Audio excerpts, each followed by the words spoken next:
Hello అండి. ఈ చిన్న వీడియో ఏంటంటే మనము టొమాటోస్‌ని 1 ఇయర్ పాటు ఎలా స్టోర్ చేసుకోవాలో చూసేయండి ఫ్రెండ్స్. అంటే ఇప్పుడు కాస్త తక్కువే ఉన్నాయి. ఫ్యూచర్‌లో ఇవి రూ. 100 వరకు కూడా వెళ్తాయి కదండీ! అందుకనేసి ఈ వీడియో.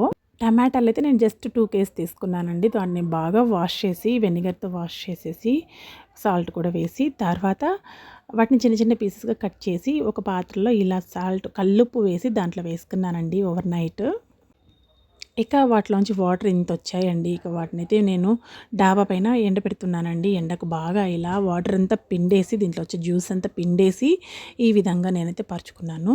ఒక 1 అవర్ 2 అవర్స్ తర్వాత మళ్ళీ వాటిని ఇలా షేక్ చేసి పెడితే బాగా ఎండుతాయండి త్వరగా.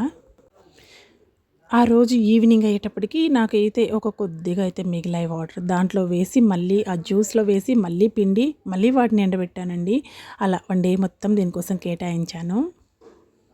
ఇక ఇలా పెట్టేస్తే పావురాలు రాకుండా ఉంటాయని ప్లాన్ చేసి ఇలా విధంగా అయితే పెట్టేసి మళ్ళీ కొద్దిసేపు కింద పని చేసుకొని రావడం, మళ్ళీ పైన వచ్చేసి ఓవరాల్‌గా ఈవినింగ్‌కి అయితే ఈ విధంగా ఎండిపోయాయండి.